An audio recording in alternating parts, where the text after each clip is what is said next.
So the last person on my honourable mentions list is going to be Martin Gore from the band Depeche Mode. We've had this lovely poster ever since I can remember, but how old actually is it? Yes, I think I got it in 1994 from the Songs of Faith and Devotion tour. So it's doing pretty well actually for its age. But yes, I think Martin is another one of those really underrated guitar players. I'm representing him with my Rickenbacker, although he plays Gretches famously. But this is sort of the closest thing I've got, and I really enjoy playing Depeche Mode riffs on here. I haven't as yet been able to find a Depeche Mode katana patch, so just having to wing it, but still sounds pretty good, I think. I could not actually believe that you don't own any Depeche Mode t-shirts. I needed a t-shirt for this video, and I couldn't believe that you don't have one, given that they've been your favourite band since... about 1994. Yeah. No, I've been to a lot of Depeche Mode shows, but they're not that big on merchandising, and they never really have been. And when they do have merchandising stands, they tend to be kind of boring, and I've never really been that interested in walking around wearing Depeche Mode t-shirt. Who would? You know? Fair point. Fair point. Yeah. But you did make this t-shirt, which is actually a what is it? A print. Yeah. Of, I believe, is it Dave Garn's tattoo? Yeah, Dave Garn, the beardy, long-haired guy there. You can just see. They know who Dave Garn is. No, they don't. Yeah, they do. No, these are rock people. They just think that Depeche Mode is just the little doopy boopy boop guys. Anyway, so you can just see the phoenix wing poking out of his Oh, is that lapel. what it is? And so that's almost exactly the right position for where it would be on his body. So that's why I didn't want to get a tattoo. I didn't know what it actually was, but yeah, it's a phoenix. Cool. There we go. Rising from the ashes. Yeah. Well, yeah. I mean, he's been dead twice, clinically dead twice. So yeah, I guess from heroin, like all 90s rock stars. That checks out.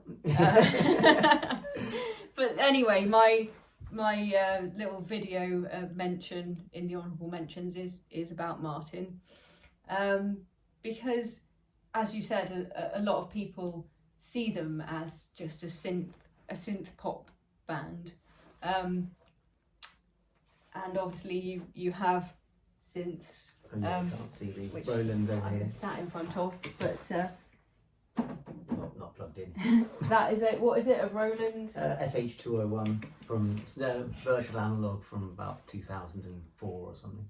So yeah, they are kind of mostly associated with EDM and synth music, but Martin obviously writes a lot of their songs, and as most kind of songwriters do, I think he starts the process on guitar. Yes, if you listen to interviews with him, sometimes he starts on the piano, sometimes he starts on guitar. But yeah, whatever takes inspiration as a songwriter, you have to just use an instrument that that you're comfortable with. So yeah, and he's used a Gretsch certainly live since 1988.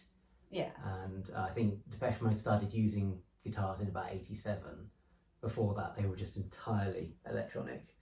Yeah. So, and then by 1993, the Faith and Devotion tour, they were sampling up a lot of guitars. So when you hear the music, there's a lot of guitar samples. He's playing a lot of guitar samples, but they process it. In fact, the opening riff to Never Let Me Down, which is there. Which is a great riff. It was originally supposed to be played on keyboards, but they couldn't get a sound they liked, so they just sampled up on the keyboard and then just processed it to get it exactly how they wanted it. And opening the tour, when they did that album tour, they just used this sample. In fact, these patch set is from the '87 tour, from Alan Wilder's keyboards. So really, you're a massive Alan Wilder fan. Yeah. Um, Guy on the end there with the glasses. but I know you also love Martin. And for me, more or less, Depeche Mode is about kind of Martin and the riffs and everything that he comes up with, the songs and everything that he writes.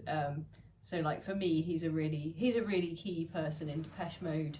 I like his vocal as well. His singing is incredible as well. It's got a really interesting, very high register, sort of countertenor, which sits above Dave Garner, lead singer's baritone. So you actually get like a really good range of vocal within a single song. But they blend really well as well. Really weirdly, and with like most bands that are successful, the blend just works.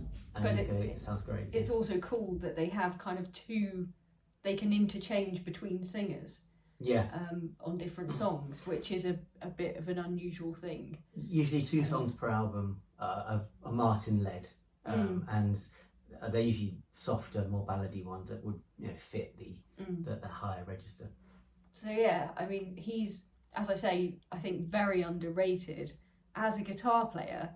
Because he's obviously extremely proficient and skilled, but again, he never comes up in anyone's kind of lists of best guitar players. It's interesting actually, because since 2001, Martin generally just plays guitar on stage now. Yeah. He used to, in all the previous tours, he used to just swap between guitars and synths depending on what the song was. But now, even on the very synth-heavy tracks, the older tracks, he'll just play guitar. And when we saw him, when we went to see them, it's mostly guitar. He was on guitar, yeah. I mean, he was on the keyboards for a few of the songs, but as it required. But because you're not going to be sticking a guitar and just can't get enough. No, I guess not. I guess you wouldn't. But yeah, so I just wanted to kind of close off the list with someone who doesn't even occur to most people. But he didn't make my top 5 because I've only really been into Depeche Mode sort of since we met, which was only 2016. Yeah, that then. Yeah. So unfortunately, that's well under the sort of 20-year mark. Also, that I used as a cut-off point. Also, he's not a rock guitarist as well. So he's not a sort of a virtuoso. For him, it's just a featured instrument, I think.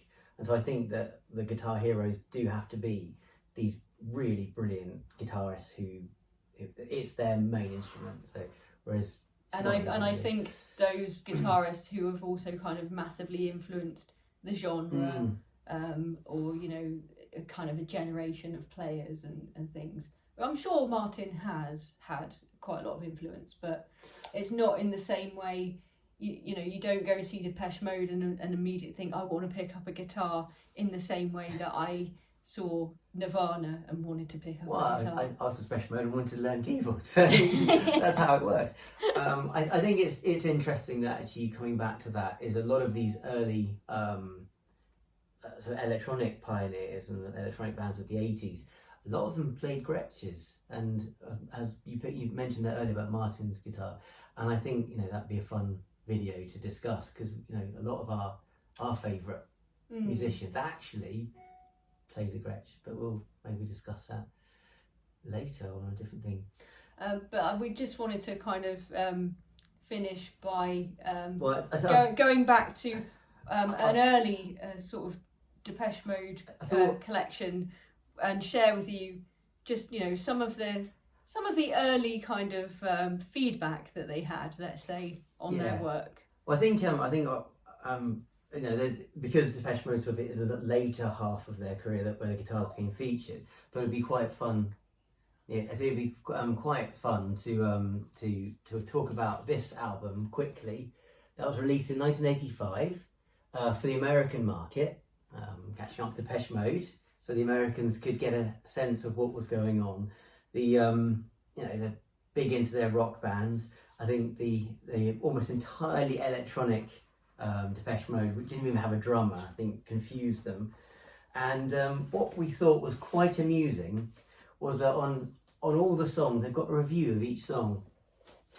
Shall I say the song title and Yeah. and then So let's so listen to I some of the early yeah. reviews that they had on their singles. So we've got this one. So the song Just Can't Get Enough, which you probably all know. Melody Maker, I Can, You Will. I have to say, I think I agree with that. Yeah, so, I mean, none of these reviews are particularly bad reviews, to be honest. Probably fair. They're very fair, yeah. The single "See You," their last single was "Trying." Now this is insipid. Leaving Sight, that was NME. Melody Maker again. I've heard more melody coming out of Kenny Wheeler's arsehole. Time Out felt like saying, I've often wondered why God bothered with Depeche Mode. Then we've got Sounds in 1983, and the band played on. Whether the members of Depeche Mode are actually dead or alive is a question that's baffled medical profession for years. That's Gary Bushell, and we all respect his opinion, don't we? Then we've got Sounds again. Another big hit, nothing short of driving a rusty meat hook through Dave Gahan's malformed cranium will prevent it. The Record Mirror then said, I really laughed the first time this came on. Which one was that? That's For People Are People. That's quite a good song. I recommend listening to it if you haven't heard I it. really love. One of my all-time favourite reviews that I just think every band would be proud to get was by Time Out in 1984. What do you expect from this lame bunch of dickheads? Yeah, that's good. Yeah, so that's enough of those. And they actually had that on their record, so I think they weren't taking themselves too seriously. Sticking it to the trolls. Yeah, that's it. Since 1985, Depeche Mode. I think that's another reason you've got to respect them, because ultimately they're Essex lads. They are. Done good, and they escaped. That's what they say. They say they escaped Basildon. Well, so. you can take the boys out of Basildon. I don't think you can ever take Basildon out of the boys. And that's kind of what I always think about Depeche Mode as well. So, and I kind of love them for it. So yeah, that's it. Thanks for watching, and it's been a really kind of enjoyable list to make, just so that I could not feel bad about any of the ones that I left out of my top 5. Cheers.